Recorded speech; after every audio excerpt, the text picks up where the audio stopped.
But it's ridiculous. And apparently, L. Ron Hubbard started doing this around the world, was trying to save the world.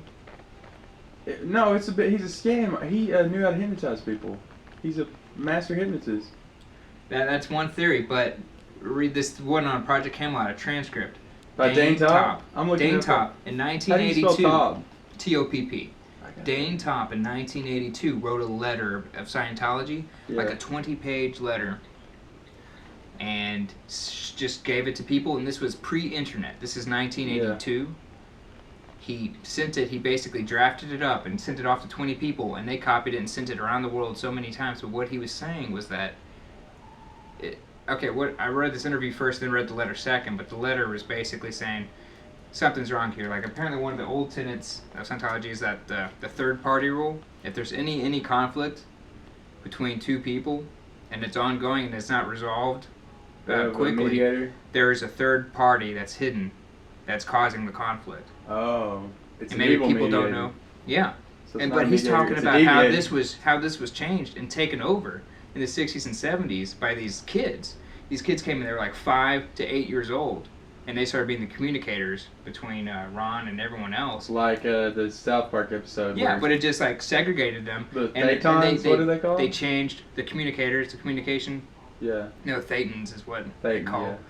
But basically, what they were saying was, basically, they said it all comes down to a government conspiracy, where it was the government, the black ops, that took over, and then they spread all this disinformation to make people think he was a quack. And what they started doing was they started disseminating his material. They said, no, you don't do it that way, you do it this way. This is the word of Ron. But it was the kids giving the messages. They could change anything. They lied both ways. And the kids were programmed to do that? Like hypnotize One of the kids that was like 5 or 8 is now the leader. Like he's that old.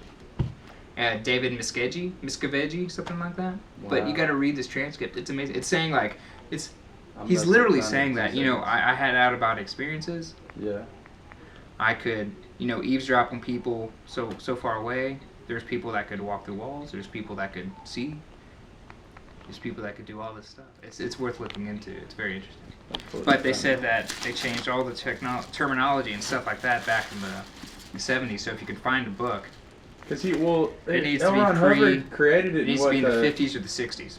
L. Ron Hubbard created it in what, 40s? But it was older. There's a book by this German scientist that came out in the... So L. Ron Hubbard is in a cult. In the 20th century, like back in the 1800s. Yeah. Okay. Well, basically, but what he was doing was just a way of opening your mind. Basically, what he said was true. What you saw in South Park was true. What he was saying about that we are... That huge god, that aliens came here. Yeah, that we're old, that our minds... We're made of evil spirits. No, basically, we're all suffered of mind control.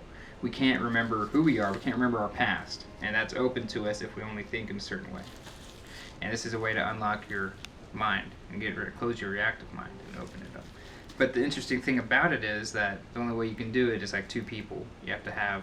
You have to pay a certain amount to let them hypnotize you. They started doing that. Whenever it started getting taken over is when they started charging exorbitant fees. They had a financial... It was FT, financial...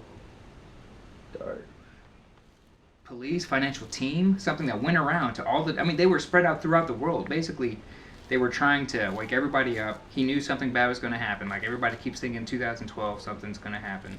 But he thought that, we keep forgetting who we are. We're being misled by somebody.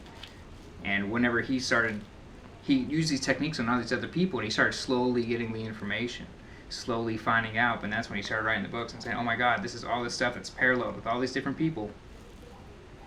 At least that's what... The following letter was received in Denmark on 15th June 1983. Well, that's what it was copied. Oh, but listen to this. In 1982, whenever he sent that letter, he didn't know who they were, but he knew that it was ultimate, like they would kill him if they found out that he wrote that. Because people were being silenced. They would throw drugs on them, stash them, get them caught, thrown away. Exactly.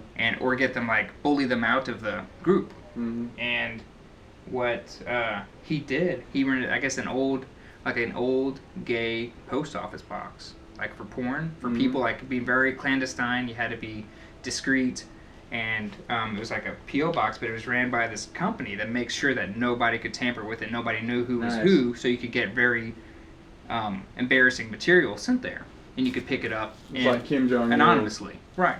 So he did this, and he knew he had no way of being found out, so he had this mail address and used this fake name, Dane Tops. Oh, so nobody knows his real name. No, but Project Camelot, they came on, or they like met, and they one way or another, the They're two good. people, Bill Ryan and Carrie, were like the third and the fourth people to know who he was. That he was Dane Tops, this real person, and he's still able to go into the club and stuff after he wrote this letter. But now, after watching Project Camelot stuff, he made all these other connections and said, "Oh, now I know it was the U.S. government black ops." And then he did this transcript, but they didn't release any audio tape because they didn't want anyone to know because he's still not known.